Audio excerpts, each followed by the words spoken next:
Sing nyalse we ngobatna nyalse kurilingkeun meh rada efektif.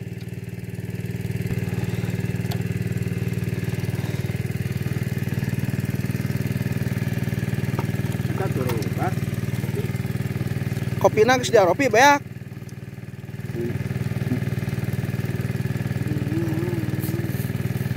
Sesenok weh tong loba teuing gula bodasna mah.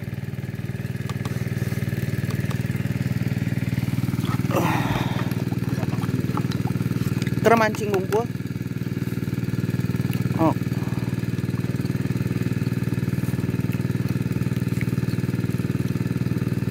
Mere 2 tutup. Sip. Nah, kocokeun heula. Kesenok, kocokeun heula.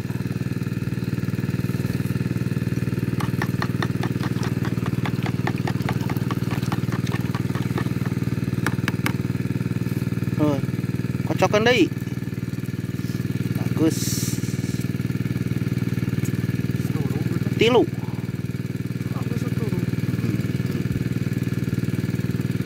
Bare 3 tutup. Jadi sip. Pangrapetna geus kade poho. Bagus.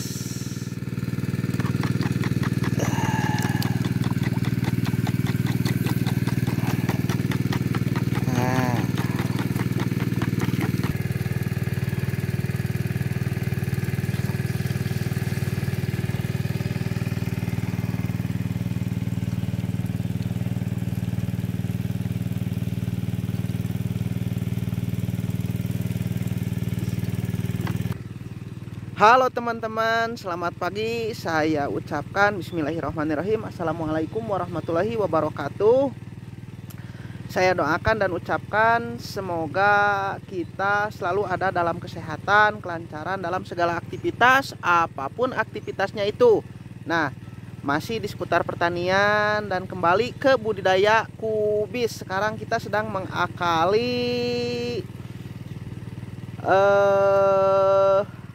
atau mengaplikasikan rolling pestisida pada budidaya kubis, karena kubis yang kita budidayakan setelah kita videokan beberapa waktu lalu itu terkendala hama ulat grayak, spesifikasinya Plutela. Nah, kita melakukan pengaplikasian insektisida pergantian atau rolling. Dari tadinya bahan aktif Chloropenapir, sekarang kita rolling ke bahan aktif yang lebih tinggi yaitu Spinetoram. Nah, sedang dilakukan. Kita ubah dari mulai cara, alat, dan waktu aplikasi. Yo, seperti ini. Biar lebih efektif.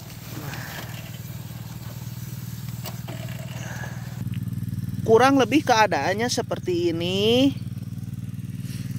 Nah, seperti ini. Jadi banyak sekali hama ulat.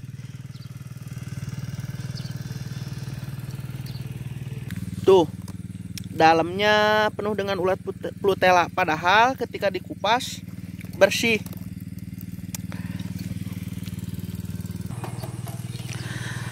Saya selalu bilang dalam beberapa video atau hampir semua video saya, untuk setiap perlakuan yang kita lakukan, kita patut memperhatikan dengan menggunakan metode awasi, kenali, dan cermati. Kenapa saya bilang begitu? Karena akan merujuk pada satu tindakan berdasarkan analisa. Dah, rada gaya musan euy. Nah, analisanya seperti ini teman-teman. Ini kubis usianya 40 hari menginjak 50 hari, sekitar segituan lah, jatuhnya 45 atau 47 hari, saya kurang tahu pasti. Tapi pastinya segitulah, antara 40 sampai 50 hari. Nah, telah dilakukan pengaplikasian pemberikan pupuk kimia susulan, ada dalam videonya. Waktu itu saya kasih NPK Ponska dan urea. ada penjelasannya. Tapi saya akan coba kilas balik. Urea untuk memberikan nitrogen alami yang diberikan dalam tanah yang akan diserap melalui akar. Untuk NPK Ponska-nya itu lebih ke kandungan seimbangnya, nitrogen, fosfat, dan kaliumnya. Kenapa saya berikan? Karena usia tanaman menginjak waktu itu 40 hari kurang. Nah, dari situ ternyata situasi dan kondisi itu tidak memungkinkan karena tentu saja pertama sekarang musim kemarau, yang kedua ketersediaan air itu tidak mencukupi bahkan sangat kurang. Jadi untung kita berikan urea, untungnya ada urea. Nah, gagalnya lagi sekarang itu ketersediaan air sangat kurang hingga mengakibatkan seperti ini. Itu analisa yang pertama.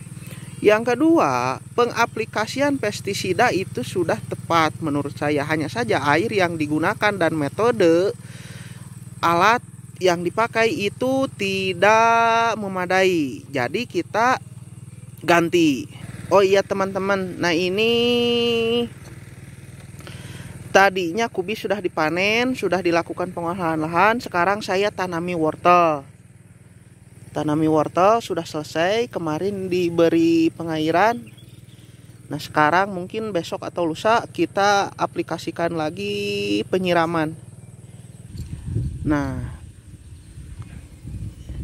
jadi mengakibatkan fatalnya situasi kondisi tidak terkendali. Nah, harusnya kita upayakan dulu untuk melakukan penyiraman secara total. Akibatnya naik si ulat ke permukaan, memakan tanaman.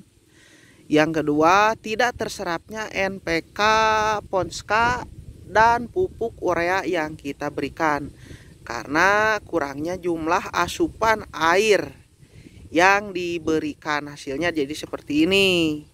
Nah, kita lakukan pengakalan atau mengakali dulu untuk hamanya, yaitu dengan mengaplikasikan insektisida secara tunggal. Dan ini insektisida yang saya pakai. Perekatnya saya memakai perekat biasa. Dosisnya saya kasih 1 tutup. Itu hanya untuk melarutkan atau menyatukan insektisida dan PPC yang saya pakai. Nah, di sini saya menambahkan gula pasir. Banyaknya 1 sendok. Gunanya untuk memancing si hama tersebut naik ke permukaan karena si ulat yang ada di dalam atau Plutella jenisnya itu bersembunyi di dalam crop kubisnya itu. Nah, di sini saya juga menambahkan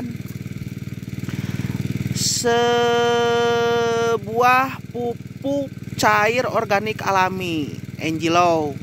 Nah, saya masih menggunakan ini karena sejauh ini yang saya rasakan sangat aman pada tanaman, apalagi jika pemakaiannya ditunggal.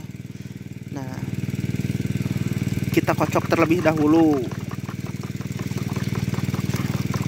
Nah, untuk insektisidanya saya menggantinya dari tadinya bahan aktif Chlorofenapir merek dagang Jupe itu tadi, saya ganti ke bahan aktif Spinitoram merek dagangnya Endur, punyanya Corteva. Kalau dulu itu punyanya Dow. Nah, untuk dosisnya sendiri saya memakai 10 sampai 20 mili per tangki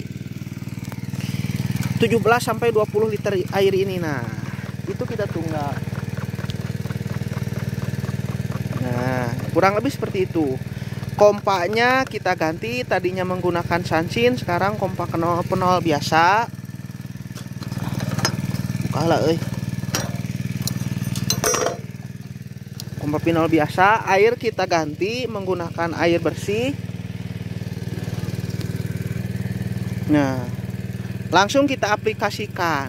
Nah, ada baiknya jika kita aplikasikan pada sore hari, sekitar jam 3 sore sampai selesai, atau rata-rata sampai jam 5 lah, karena itu waktu yang sangat ideal dan tepat. Karena jam-jam seperti itu biasanya hama mulai keluar, dari mulai kutu-kutuan, ulat gerayak, lutela dan lain sebagainya, pokoknya hama lah. Nah, berhubung karena banyaknya pekerjaan di situasi dan kondisi, kita pagi-pagi saja dulu. Nanti kalau masih ada serangan, kita ganti waktu ke sore hari. Ini hanya langkah awal saja. Nah, kubisnya seperti ini nih. Nah, rusak. Jangan lupa kita kocok dulu dalam tangki supaya larutannya tercampur rata. Oh iya, saya lupa menjelaskan. Untuk manfaat NG-Low sendiri itu untuk memberikan unsur nitrogen alami dan makan alami yang disemprot. Nah, karena sekarang musim kemarau, jadi kita harus mempertahankan asupan suplemen makanan pada tanaman yang kita budidayakan. Ya, salah satunya NG-Low inilah. Tadinya saya mau pakai pupuk NPK. Nah, tadinya saya mau pakai pupuk Mutiara, tapi dengan pupuk NG-Low saja ini juga lebih dari kata cukup. Sampai di sini jangan lupa untuk selalu awasi, kenali dan cermati. Nah, besok atau lusa kita paksakan untuk melakukan penyiraman secara total, tidak asal-asalan, karena sejatinya sangat kekurangan air pada tanaman yang saya budidayakan. Nah,